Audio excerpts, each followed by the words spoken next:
detail on that is remarkable. It's got squished flies painted onto it. It's got real squished flies on it now, of course. How have those goggles stayed on? Because they're held on by a bit of gaffer tape at the back. Again, also airbrushed on. Looking here at our LMP2 second place Oak Racing Morgan Nissan. Olivier Plas sat on the pole in that car, but it is teammate Bertrand Baguette in front, the Belgian leading the Frenchman in Jacques Nicolet's team. And this is such a strong operation, Oak Racing. They've started in the LMP2 class and grown organically over the years to be a multi-car operation, and they're now very, very well drilled. It's a 1-2 for the team. They're 2 minutes apart. I don't suppose Olivier Plas will be told to hold station just in case something happens to the other car. Mike Conway remains in third after his stop. Jan Mardenborough in fourth place. Pierre Caffer fifth. Has he served his 30-second drive through? I think he probably has. So he didn't lose his fifth place to Ludovic Badet in sixth place. Yeah, he had a lap in hand when that happened. Yeah. So 10 seconds plus however long it takes to get to the pits. 40, 50 seconds, that would have cost them, but... not enough. No. Incidentally, a question on Twitter from Patricia Sanchez wanted to know which edition of the Le Mans race has the record for safety car deployed. This one does. We're currently at 11. Previous record was 6.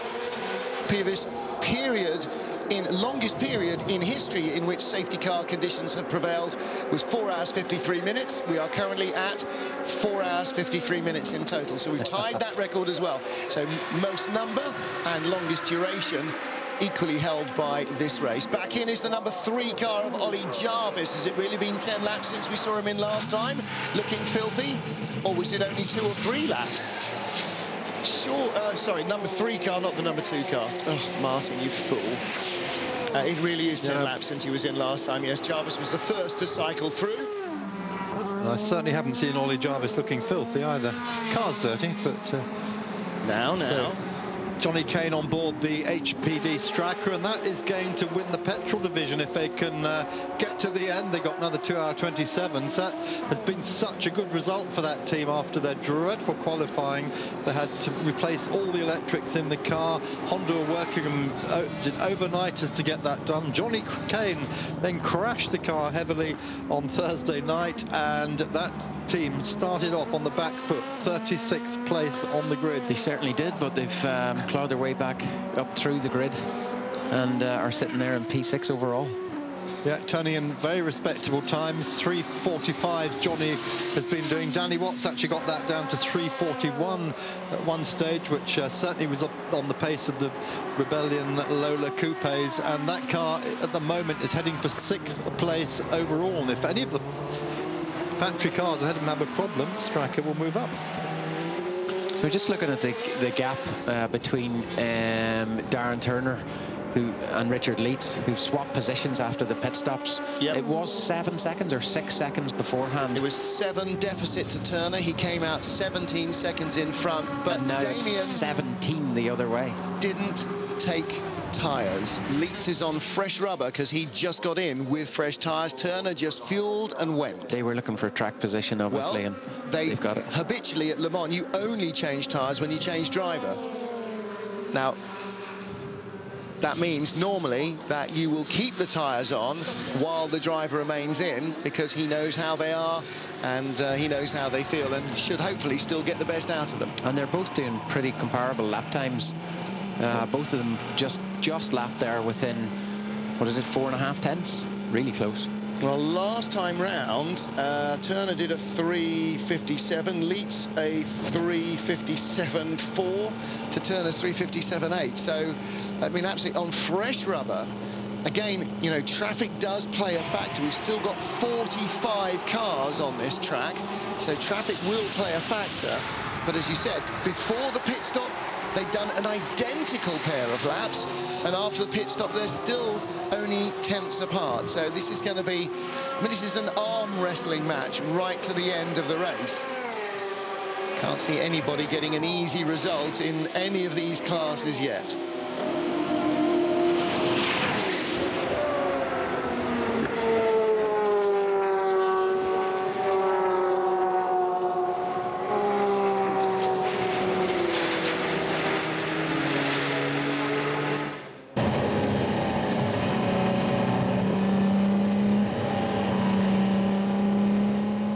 Pace is good, pace is good. Last lap, 2 seconds faster than Toyota.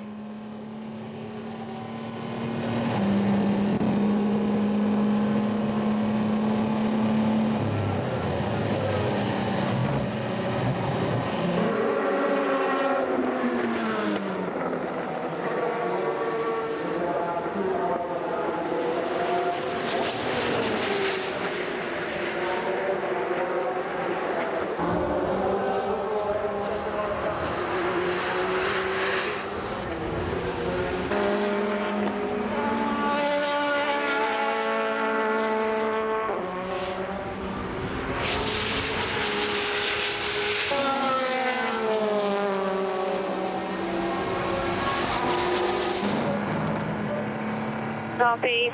We're seeing a rain warning from exit Ted Rouge all the way through to Fort Chicane, very light, for 7 minutes.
Live on Eurosport, riding on board the #1 Audi R18 e-tron Quattro to give it its full title. That's the 5th place car, last year's winning car of Andre Lotterer, which unfortunately is out of any chance of the win this year, having had problems during the night. Here we are in the Stracker. This is the best of the P1 petrol cars. It's the only one of the P1 petrol cars running in the top 10, and that is Johnny Kane on board in 6th place. He's just taken over from Danny Watts, and my guess is Nick Leventis will be given another chance in that car before the flag. He is the team owner after all, Damien. Yeah, Johnny, a wealth of experience. He's done this race I don't know how many times. You know, fantastic pedigree. Formula 3 champion, Formula Vauxhall champion before that. Fantastic pedigree, and was destined for Formula 1 at one stage. And his 10th Le Mans for Johnny. 5 for Nick, 5 for Danny Watts, and they call themselves the only all-British team. It's a British car, British engine, they've got the huge British flag, 3 British drivers. It's Relentless Energy Drink is one of its sponsors, but Stracker, of course, is a Greek olive oil, is a Greek Cypriot olive oil. So HPD's strictly not that British. Nick Worth, who's designed by Nick Worth Nick for Worth keeps telling me, HPD on the performance division in California IA. He keeps telling me, make sure you call it an all-British car, as we have an all-American car. Yeah, doing a rodeo bit. And that is the best place Corvette as well, the 74 car, being looped around by Richard Westbrook. Westy, come on. My old rival. Yeah. Oh, well, all-British driver and an all-American sparring car. partner. Yep. So he combines Porsche racing and Corvettes during the season, doesn't he? And all sorts of stuff. Yeah, Richard drives everything. He's helmet will drive, yeah, exactly. Yeah, it's fantastic. Gets Sorry, around. I thought you were going to say he's a right tart. Never at all. Jealousy would never drag those words from your lips, would they? No, I wish I was earning his money. Absolutely. Nick Lapierre, the man who turned the warm-up on its head yesterday morning by showing Toyota's true colours, suddenly doing the car's fastest time of the whole of the practice and qualifying week. He comes in, it's just going to be a quick service, clean fuel, no tyres, no driver change, and that car will go back out still in 3rd place because or will he? Yes, he will. He's in 3rd place because Ollie Jarvis has done 2 stops since Lapierre stopped the last time. Let's just see where Ollie is. Ollie was 55.7 seconds behind him, so he should get out just in front, but not by much. This is the other car. This is number 8 car, yes. Anthony Davidson. They've suddenly You watch the screen, we'll shout if Jarvis comes by. We're at the Ford chicane, the beginning part of it. No, we're looking at different cars. The 7 car came in, and that's the 8 car, Anthony Davidson. Oh, yeah. In fact, no cars. Director doesn't try to confuse us. It's one of those moments. It doesn't take much at this time of the day, does it? Somebody go past, for God's sake. Well, there's a couple gone by. There's the 97. That's Dazzle rocking over the curbs. 73 Corvette still going. That goes by us. Yeah. Now then. Now Nico Lapierre will come in. So will Ollie Jarvis get his place back this time? Will he get back between the Toyotas? Lapierre currently 3rd. Jarvis 4th. He stopped handful of laps ago, a couple of laps ago, didn't they? Now they've got the right caption up. That was Anthony Davidson who made the stop. Perhaps the number 8 car on the number on the dashboard should have given us a clue, but again, doesn't take much to confuse bears as simple as us. If I could just point to the GTE Pro battle again between Turner and Leitz, they've just done 2 laps within 1 lap within 6 thousandths of a second. That is How close is that? Wow. This is getting more and more of a staring match, isn't it? And they're 15 seconds apart on the road, but they've done that identical times. Extraordinary. Well picked up there, Dave. Well, we saw before the change to Richard Leeds, didn't we, that Mark Lieb and Darren Turner produced a pair of laps identical to the thousandths to each other, and now Richard Leeds 6 thousandths of a second quicker than Darren Turner on that last lap. Again, got to say this, nothing to choose between them in pace right now. That Porsche, well, it looks like it's kind of run in during the race. It's just getting quicker and quicker. It's loosening up nicely. It is coming to them, isn't it, the race? Number 1 Audi on pit road. Andre Lotterer comes down pit road. Well, this is where we're waiting for Ollie Jarvis to see if he's going to come by Nick Lapierre. Lapierre's just coming out now. Is that 2? Or is that 3? Was that 3? That should be Ollie Jarvis. Here comes the Toyota. Was that him just going by on the screen? Missed it. Where's Ollie? Where's Ollie? He's here. Come on, Ollie. There he goes. He's got him. He's got him. Ollie Jarvis back into 3rd place. And on hot tyres. Yes. And that is going to mean for a couple of laps, Nico Lapierre will be on the hurry-up trying to chase him. And, of course, on colder tyres for the first lap, that might just leave him vulnerable to a little drop off the road. Yeah, 2 of the 3 Audis have now had 30 pit stops. They're looking to set their own records. Ollie Jarvis, that was his 28th pit stop for his car, and the Toyotas both on 27. So they've gained 3 pit stops over the lead Audi during the course of the race, but speed isn't enough to help them. But only 1 over Ollie Jarvis, who's between them. Now, how does that work? Yeah, that's going to be interesting. Now, even if he still needs to take 1 more than they do, let's say they only need 1 more, they'll go to 28, he'll go to 30. That's still not the sort of advantage we were expecting. We were expecting to have multiple pit stops in hand from Toyota's economy compared to Audi's speed, and it has not transpired quite that way. Maybe our maths is just rubbish. So there is Lapierre just trailing Ollie Jarvis as they go down towards the first chicane now. Lapierre flashing the lights, as we said, very, very quick on in the warm-up, and then in the race when they put those and positioning himself there for a nice toe soft immediates, as Martin's called them. Great name, actually. Really helped them. I think that's a delayed. I think it might be, because that's the kind of no Sherlock message. Now we want a Raikkonen response, don't we? Actually, more relevantly, we need an Anthony Davidson response, don't we? Don't trouble me with stuff I already know. Liz, where are you when we need you? Yeah. We're getting a message from race control. There's gravel being spread all over the road at the Ford chicane, which is right in front of us. So who put that there? Darren Turner flies Maybe through. Richard Westbrook, perhaps? Yes, good point. Indeed. It's called that. Well, the most recent person to venture through that gravel track. It's just more gravel is what they mean. Just not the last, Yes.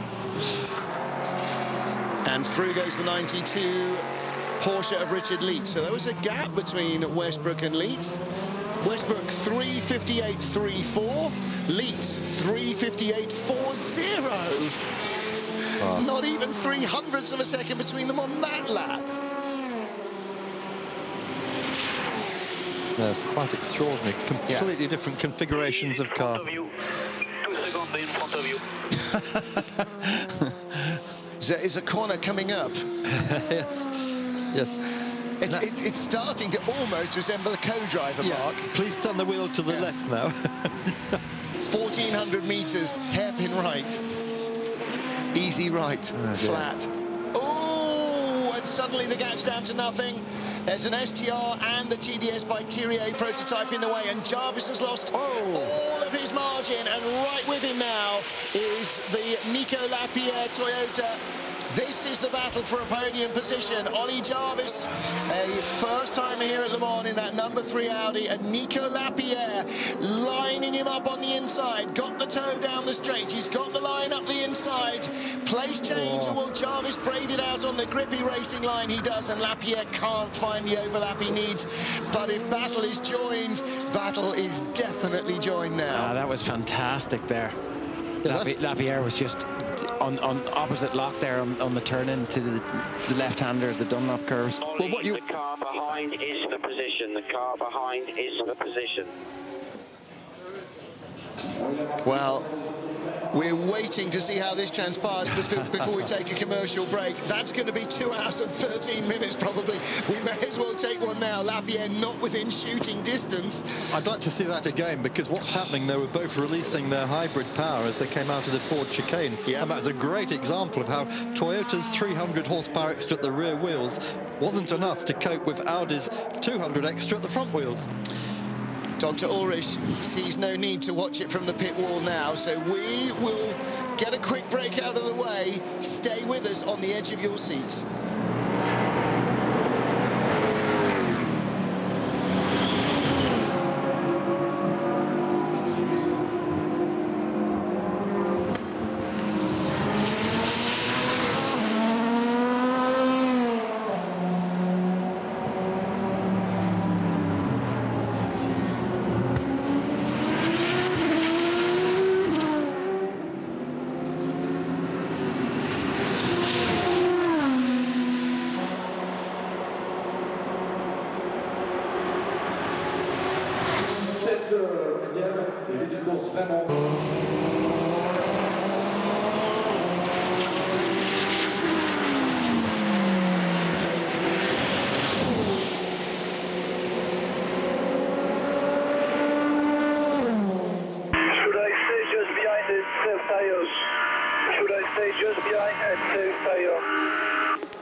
Between Ollie Jarvis and Nico Lapierre for 3rd place, and while we're away at break, Lapierre on the radio. I am giving ourselves to the dials right now. If I need to do 3 more seats, maybe I just stay behind and we overtake him. Copy. We think he should change the tires. Okay, well, Nico Lapierre asked when we're on break, should I sit behind and save the tyres? It is up to you, Nico, was the rather unhelpful answer. That's not what you want a man on a pit wall with lots of computers to tell you. You want him to tell you yes or no.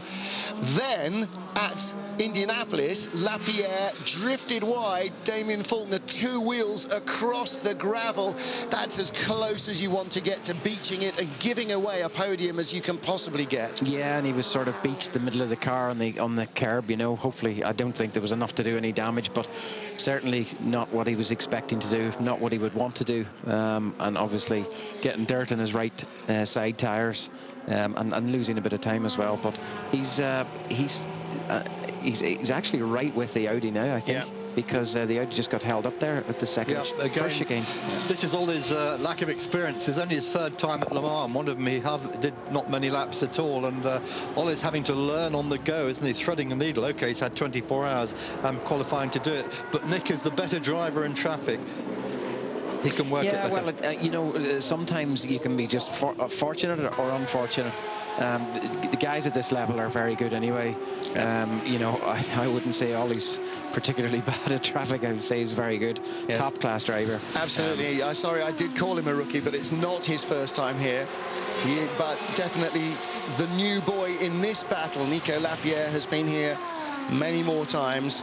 There's just nothing you can do if you get traffic, you know, at certain points. Exactly. And I always think the leader has it hardest because he's the first car that alerts your Ferrari to the fact that there's a quicker car behind, and the guy behind the Ferrari's then checking his mirrors. Now, I was listening earlier on to another commentator expounding the fact that maybe the leader has it easier because he gets through and then the guy comes back on the line and cuts off the guy right behind. So it can work without question both ways. Yeah, it can, but I think typically it works better for the driver in front. Well, there you go. Ollie Jarvis got by. That was the break where he caught the Ferrari, got by into Indianapolis. Lapierre had to tuck in behind. It's too quick an approach to really compromise your line badly there.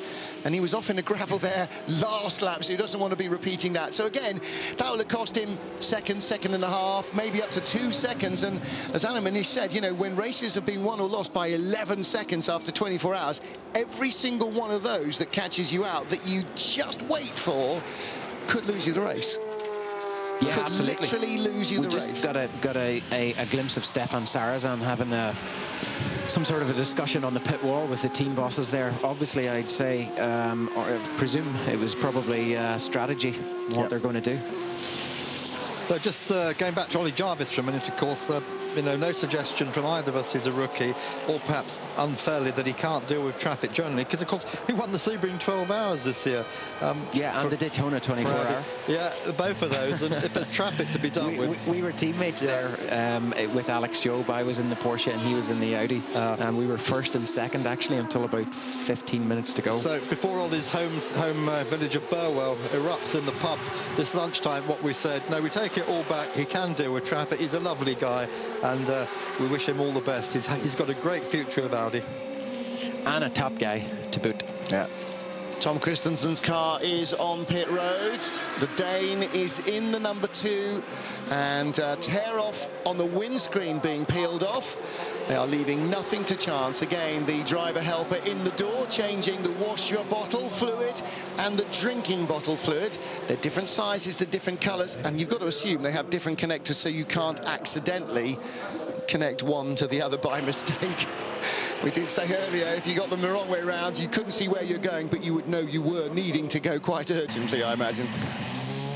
Out goes Tom Christensen, still leads the race, and still a lap and change ahead of the best Toyota of Anthony Davidson.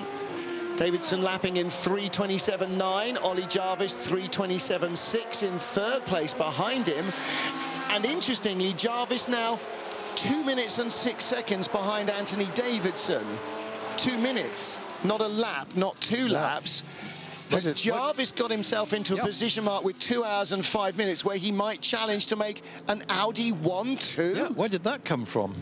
just crept up on us while we weren't looking, didn't it? It's a lap at the moment, but it's rocking and rolling each time we go on. Look at those black clouds. We were warned 7 minutes time rain. Well, we must be 7 minutes now. I'm sure we're going to see in a minute a race control message that there are raindrops falling on their heads around Tertre Rouge. And look, that's a pretty nasty big black cloud as well, isn't it? Past the SRT Viper we go, out of Tertre Rouge, and those long plain tree-lined straights that are so indicative of France's network of route nationale.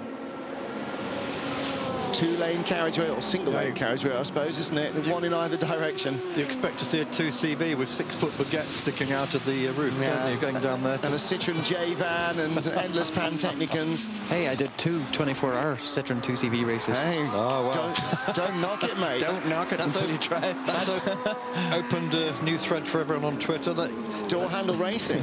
It's fantastic. It's just unbelievable. 65 miles an hour flat out. You've not done lawnmower racing, though, have you? No. 65 miles an hour flat out over a ploughed field. With the blade going? No, blades are out. Okay. We're not mad, we're just insane. Professional race driver admits to driving 2CV. Yes. How'd that look? Is it well, I have the lap record at Mondello by, I think, a second and a half. I think we finished third 1 year, but many moons ago. Who needs pole at Le Mans when you've got the 2CV lap record at Mondello? It's just, you know, it ticks all those boxes, doesn't it? Somehow I think I would trade. Look at Damon. Well, they're both French. Look at Graham Hill's record, something in a different light. 2 minutes and 7. And there's rain coming in 5 minutes' time at Tertre Rouge. Rain in 5 minutes' time, Tertre Rouge. It's a long Audi 7 minutes, that, isn't it? Do you know what? I wish the French... No, it's Toyota that said 15 minutes. I wish the French trains ran as accurately as the weather forecasting is doing here. So, they're a 2-minute gap. They're very precise, aren't they, with their weather forecast? Yeah. They've even identified the corner to the minute. Well, it wasn't that long ago that teams would have people out with mobile phones in the country beyond Arnage and Mulsanne, and it wasn't that long that we were on the radio as well to let us know it is raining, not it's gonna rain. So for the teams, it may well be they have somebody in a friendly farmhouse a few miles away who gives them a quick bell. Blue flags are out to alert the driver of the Alpine to the fact that he's been caught very fast by the Toyota hybrid. I'm very amused. You're just saying about mobile phones to tell the weather. Looking down the race order, 43rd place, Mondello, Pierre Mondello, still out in the country with that Morgan. And apparently he was onto the team on his cell phone, on his mobile phone. They told him to take the engine cover off, telling him what to do, but obviously hasn't happened, well, because he hasn't yet moved, has he? Saw the same with Bull Oberlin when he stopped in his SRT. He had his helmet off on the phone. Give me the gen. What do I need? How do I get it fixed? I beg your pardon, in his Aston Martin.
Welcome back.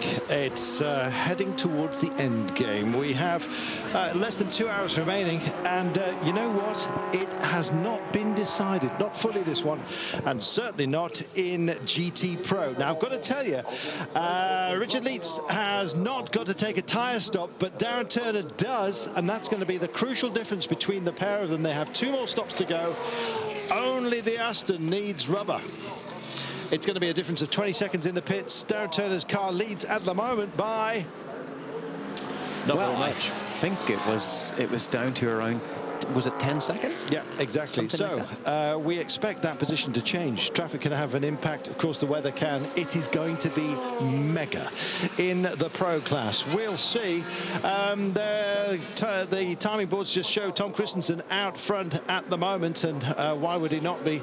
Andy Davidson 2 laps adrift of him at the moment. Ollie Jarvis, though, is in 3rd place with Nico Lapierre just dropping back 1 spot. So it's Audi's 1 and 2.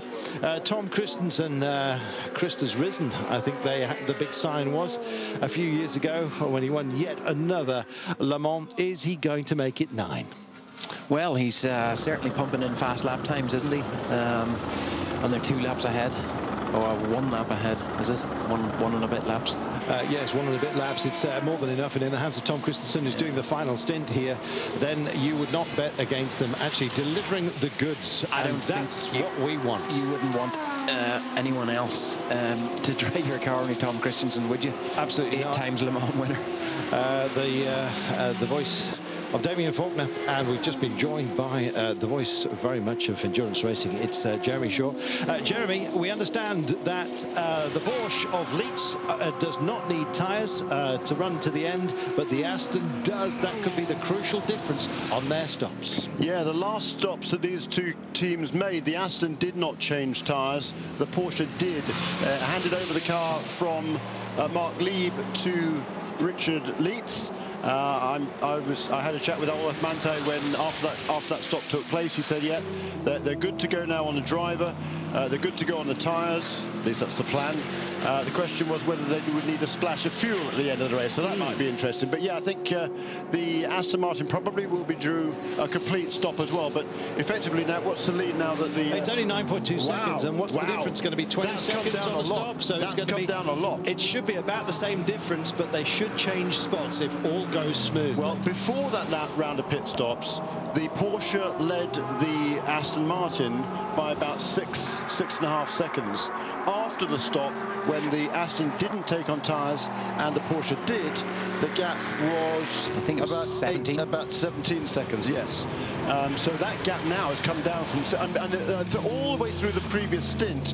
The gap had changed by maybe a second. I mean, it was virtually identical. Well, you know what? But Richard Leitz told me before he got in the car, he couldn't wait to get out there because he loves these sort of tricky conditions. I think when he first went out, there was still some sort of sprinkles of rain out there. He said he loves these conditions. He can't wait to get out there. Clearly he does. Yeah. He's got over a second a lap on Darren Turner. With just under 2 hours of racing left. You know what? He may have just caught him on track anyway. We'll see. This may be that Turner and the Aston 97 car, the ARC car, is indeed suffering, but the rain's coming down, and this could yet be another little roll of the dice here for everybody. What tyres do you take? I mean, if he has got to make the stop and it's absolutely binning it and he goes for wets, then he's going to be in a happy place.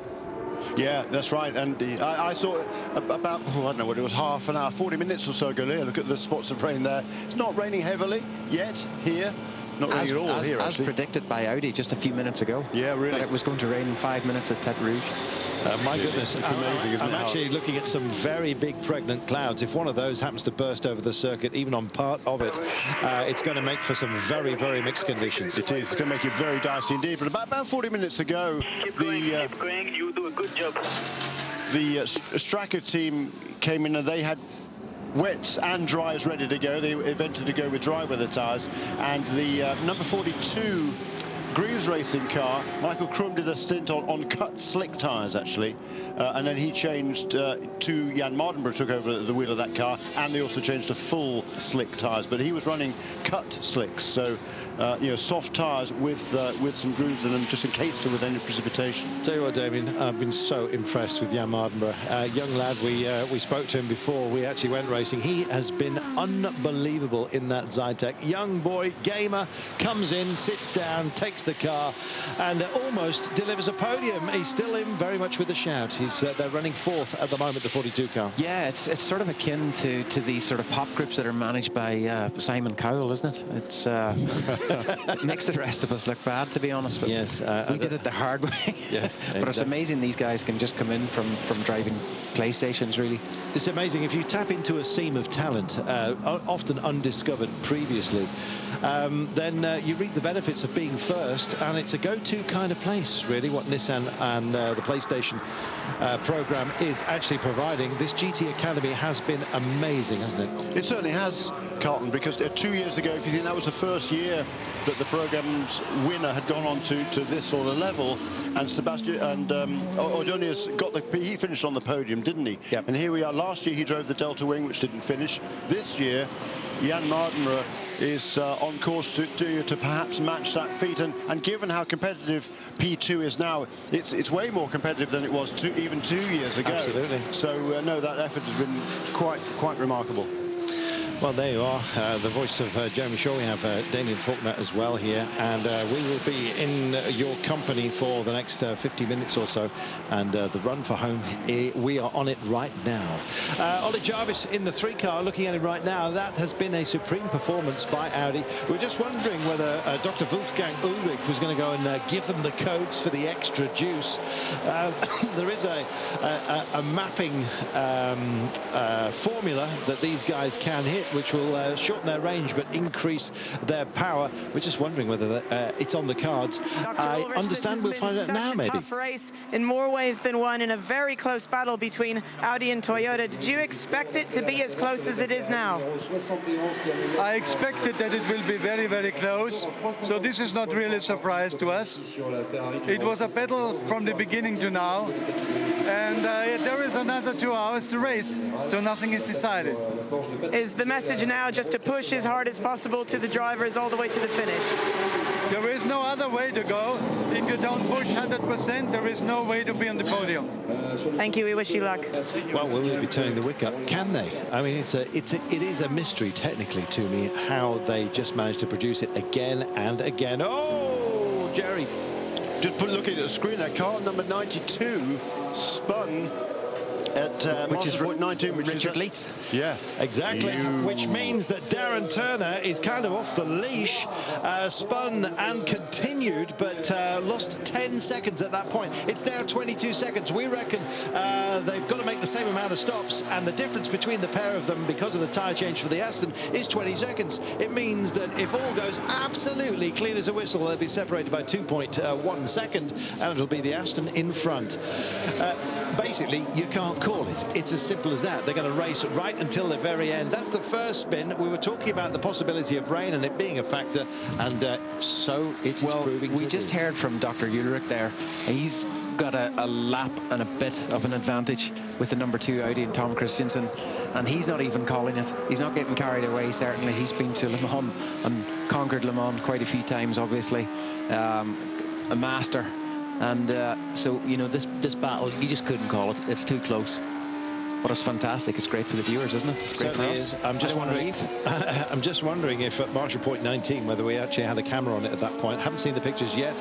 We're going to take a break, and we'll keep an eye on it. And with a bit of luck, we will record it if those pictures do pop up. No spot of them yet. No, I think it's probably down by the Forest S's, isn't it? Yeah. The Marshall Point 19. Do you think that Seb will be able to cope with changeable conditions, as he doesn't know the track at the moment?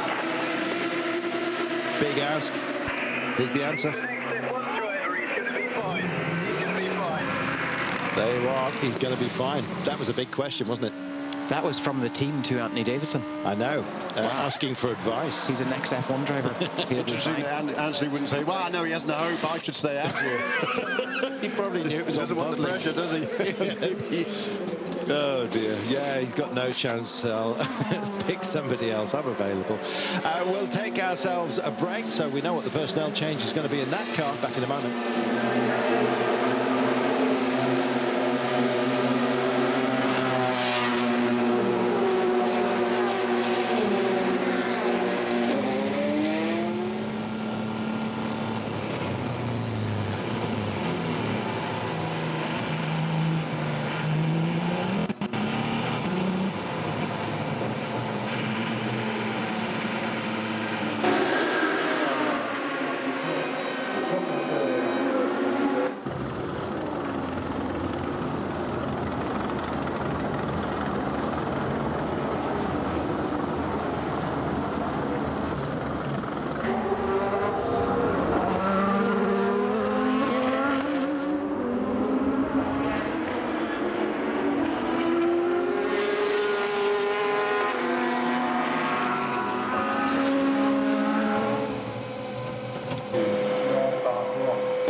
effectivement est un petit peu plus brillant au niveau de la couleur.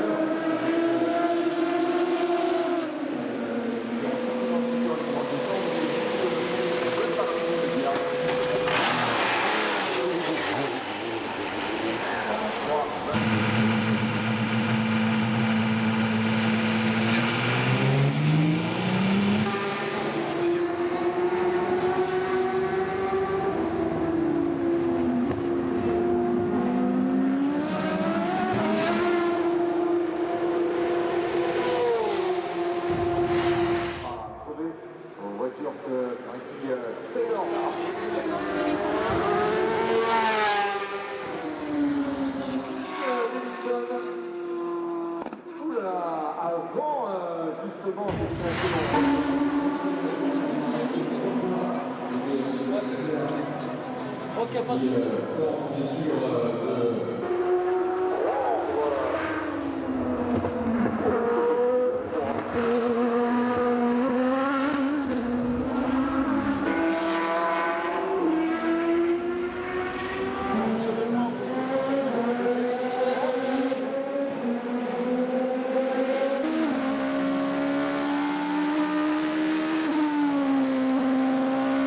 Welcome back. Anthony Davidson has just come across 3 GT cars. I think they were all GTMs. And in order to make the pass, he had to go onto the dirty line. It looked like the engine had blown. There was so much dust and gunk being kicked up. You see the marbles on the side of the road there. It was mirrored. That's the kind of thing he went through. It's a big risk. It just shows how committed he is in that drive to keep Tom Christensen potentially within range. And, of course, the belief that victory might just come their way. It's a long shot, Damien. I think that was Nicholas, was it Lapierre we saw going off, but either way, yeah, totally on it. Yeah, he had to, because I was seeing a replay of something, just some stills. Well, I was hoping we were going to see that the replay of that. Yeah, it was such high speed, and he was coming up against a gaggle of cars. There was 3 of them all in a bunch, and he would have lost too much time had he not have taken to the apron there. This is Anthony Davidson. We're on board right now. Jeremy, nothing short of commitment from all of those who dare not give up on belief. Yeah, very, very true. And that's Richard Leitz there pushing on. There was reports that there might have been a little bit of dampness on the track out at Tete Rouge, where he performed that quick spin, but no harm, no foul for Patrick Pilet. And he gets that car under control, brings it now. This will be a regular stop here for Pilet. And he will need one more stop before the end of the race. Fuel only, and I don't know, just possibly a splash we were talking about, but I think he might well just make it clean on 2. Now, what's he done to his tyres? We didn't see the spin. It was just out of range of the cameras. There are very few blind spots on the circuit, but unfortunately that was in one of them. But he has come in and staying out is Darren Turner, of course, in the 97 Aston. It's a great battle. Certainly the plan was not to take on tyres here, but they have put some new Michelin tyres out there. I'm sure they'll be trying to have a good look at those tyres and decide whether or not he'd flat spotted them in that spin, which would necessitate a change, perhaps, David. Guys, this is Pile. It was Leitz that spun. Wasn't it? It is Pile actually that's in here, and it was Leitz that spun. So forgive us for that. Sorry, 91 car. It is. But just look at the lap times. Here we are. This is Leitz we're picking up right now. Thanks, Damien. It's been a long old night. Yeah, that's been a long race, I can tell you. Sorry about that. An hour and 45 to go. You can always blame me, Jamie. There's good idea. I'm quite happy to take it. His tyres are not too bad. Look at the times. He's just gone around 3 seconds faster than Darren Turner. That is amazing. Taking it down to 18.5 seconds. Well, it looks like Darren Turner may well need a change of rubber sooner rather than later, because lap by lap he's finding 2 and 3 seconds. Leitz, he's on an absolute mission. He will have to come in fairly shortly, but that was indeed Pile. Stefan Saracen, it's been an incredible battle from start to finish between Audi and Toyota. Did you believe after the qualifying, where the pace wasn't quite matched, that you would be this tight at the end? Yeah, after quali it was quite difficult because Audi was very fast, but it's okay. We are second, and it's still long, 2 hours, and everything can happen. It seems that in the very variable conditions, we've had really difficult mixed surface conditions, that the Toyota seemed to be a little bit better in the handling than the Audi. Did you feel that way? Yeah, when it's damp with the slicks, I think we are better. So, good luck. There you go. A good answer. Damp and slicks, the Toyota is better from their very own mouths. And in comes, I thought the tyres needed a look at. This will be a tyre change for Darren Turner. He's losing 2 and 3 seconds a lap. He needs a new contact point here, Jonah. Yeah, I think so. I think this is a scheduled top. We'll see whether there's going to be a driver change as well. There probably will. The question is who will take this car to the finish. It's been a great day. A great run for this car, but a tragic day certainly for Aston Martin Racing. So, there's a lot of emotions going through all the crew members at this moment. They'll still have one more pit stop to do before the end of the race, but this certainly is a very crucial stop for car number 97. Well, will it be Peter Dunbrek that takes over in a moment? Didn't quite catch who was going in. No, I think that's Stefan Muka that's going in. Peter, exactly. And there's new tyres being readied there as well, but they're obviously looking to hold on to their track position, and as you say, losing too much time, so I think that's probably a good call. Well, having worked with Peter Dunbrek, to be honest, I'd love to see him crack this one. But it is Muka who's gone in. It's on the jacks. Here come the tyre change right now. The air jack men are working their magic, and they've got to be absolutely slick here, and they are. Look at that. Absolutely superb. Brake dust dispensed with. A nice slick change on every corner, and it's got to be right. Away they go. Well, that was nice. We'll see how this pans out now. Good looking stop there for Aston Martin Racing. Yeah, Peter Dunbrek, he's been here 5 times before, yet to get a podium finish. His teammate Stefan Muka, he had a podium finish here last year, along with Darren Turner, who, in addition to that, has 5 more podium finishes, plus a couple of class wins here with Aston Martin back in 07 and 08. So Darren Turner certainly is the most experienced of the drivers aboard that car, but they are all very, very accomplished drivers. So is Anthony Davidson, and likewise in charge of the number 1 car, Lotterer, coming in now. Nothing taken for granted. No longer having to pit on a 30-degree angle, as they're so widely spaced out. Driver change as well. Lotterer out, and Trullier climbs aboard.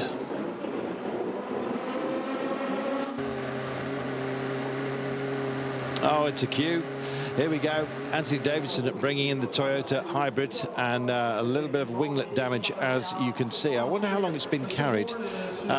We've seen those changed earlier on in this race, Damien, but it does take time. I don't think they've got time to spare.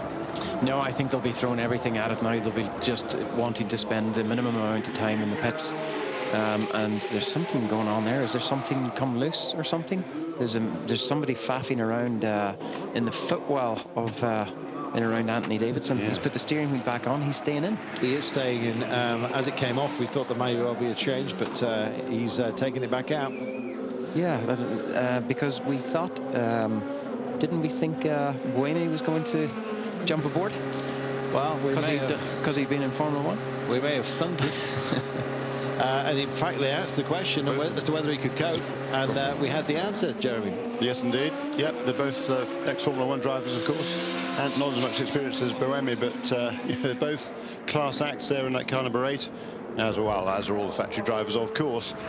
Here he is, though, through the Dunlop curves one more time. This will be on the 327th lap for Ant Davidson, or that car at least, the car number 8.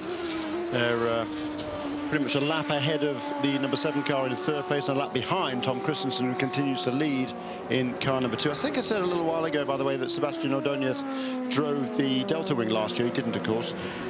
He drove the Delta Wing at Petit Le Mans, but not the big Le Mans. He drove for Grieve Motorsports here. So my thanks to... Who pointed that out to me? Somebody pointed out to me on Twitter. So whoever that was, thank you very much indeed. Roddy Digital, I guess it was.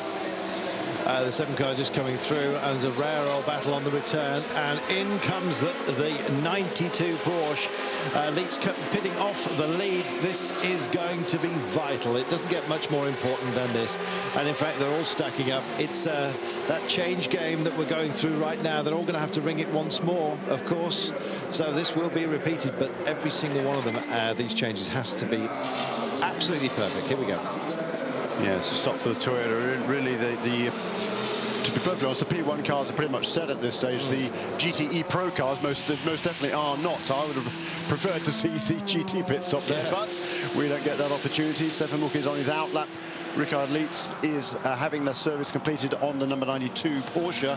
We'll just have to see where he comes out after that service is completed. Yes. That tyre change for Stefan Mucke in the Aston Martin pit took 1 minute 23 seconds was the total length of that pit stop from pit in to pit out. When the Porsche made its pit stop on the previous time when they changed tyres, it was 1 minute 25. He's got him. The Aston's in the lead, and there's the Porsche just exiting right now. We didn't get the best view of it, but at least we know the result, Jeremy. Yep. Fantastic. That's good. That's fantastic news for Aston Martin. Yeah. Well, I'm still holding my breath, and just I want to make sure that that was actually the right Aston Martin. Was it the art car that came by? I wasn't looking at that, to be perfectly honest. Let's have a look. We'll hold station on that one before we declare it, but Leeds got a very, very slick stop there. We will be back in just a few moments' time. Stay with us.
And next Audi is now Audi and number 2 with Christensen. It's not Jarvis.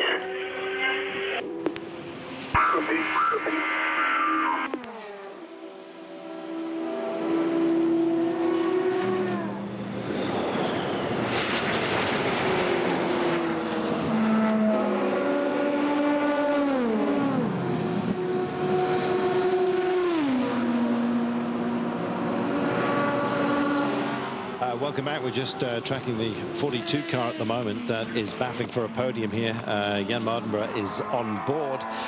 Just to clarify, the Porsche of Leeds leads Stefan Mucker and the Aston Martin, the Art Aston Martin, by a margin of 4 seconds. It's extraordinarily close. It was another Aston Martin that just passed by. We're waiting for the Art car, and indeed it was 4 seconds adrift. That's how we stand at the moment. So a great GT Pro battle raging, and I just can't wait to see if Jan Mardenborough gets himself a podium here, which I would love as well. So many stories to be told, and we haven't even just yet mentioned, back from the break, of course, P1. Top Christmas it is that leads the Toyota of Anthony Davidson. It's a tight battle, and it's a battle for a podium as well, with Ollie Jarvis and Nico Lapierre, although further down the order, Trulier, well, it was a great battle back, wasn't it, by the one car from P23 earlier on, let's not forget, because of their issues earlier in the race. Earlier in the race, we still have 90 minutes to go, so just kind of a regular Formula 1 Grand Prix, yeah, I think. To think that they were parked for 50 minutes. Incredible. Yeah, something like that. They lost 10 laps during that pit stop. I think a bunch of it was during a caution, wasn't it? So they lost 10 laps, which is exactly the margin they are behind right now. So, you know, they've been charging along, but it's been very interesting that, yeah, there's been very little to choose after the initial.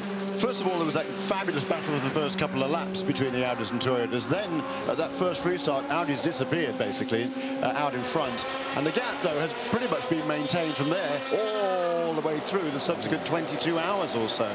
And all of the Audis and Toyotas have been running pretty similar paces. Yeah, we heard, Damien, that it was only the performance advantage for Toyota would come if it rains and everyone was on slicks. Would you like to explain? Well, you mean it? Toyota talking about the start of the race? No, Toyota interviewed just a few minutes ago said that they performed better when it rained if everyone was on slicks. That's where they have an advantage. They sort of feel that they wouldn't mind a light dusting of rain, essentially, because they can cope better than the Audis in those circumstances. Yeah, well, I mean, I don't know quite specific. I don't know why that why that is, to be honest. But you know, for outright pace, you know, you got to compare the conditions in the dry, don't you? So you can't come to Le Mans and wish for a slippery surface and everybody else on slicks. So I think they're going to be, you know, whilst they're probably a little bit faster than they showed in qualifying and practice right up to the event itself, to the race itself yesterday, I think they're going to be disappointed with they've got to be disappointed, haven't they? Toyota. I mean, reliability-wise, fantastic, but I mean, you don't come here to, you know, spend a lot of money and no, but this commitment to finish second. You know, I mean, essentially what you've seen here is Audi have blown them away by a lap, and that lap they've just maintained that lap, and you get the impression that, you know, they're just happy now to have that 1 lap buffer. And now they're just going to sit there, that they've got more in reserve than Toyota has. No question about that. But having said that, 2 things here. First of all, historically in motor racing, the first year you learn, the second year you challenge for a podium, the third year you come to win. That's the general rule of thumb, is it not, for new teams? This is a brand new concept, let alone team. But the other interesting thing is, for me, I spoke to a couple of the Toyota engineers soon after the start of the race, and I said, look, you guys have been in tricky conditions, in sort of damp conditions or wet, dry conditions, of which we've had an awful lot this week. You guys seem to be closer on pace to the Audis than you do in dry weather conditions. Is that right? Do you agree with that? And they said no. which surprised me. They said no, they would much prefer it to be an all-dry race. They thought they had a better chance of that, which hasn't really panned out. So that did surprise me. Yeah, I mean, just to clarify, I'm not knocking what they're doing. No, of course you're not. I mean, they're obviously doing an amazing job. Look at the reliability compared to last year. Well, to be honest, overall pace, they've got to improve. Last year, they were kind of hurried into it. As we look at this stop for the 2-car here, they were hurried into it. It wasn't supposed to be their year. Peugeot pulled out late. They were begged almost to come along, and so really this would have been their first year, and it's so an outstanding performance really by Toyota. Away goes Tom Christensen back out. He is hoping, of course, to take victory, and I'm sure dedicate it to his friend Alan Simmons. Whoa, hello.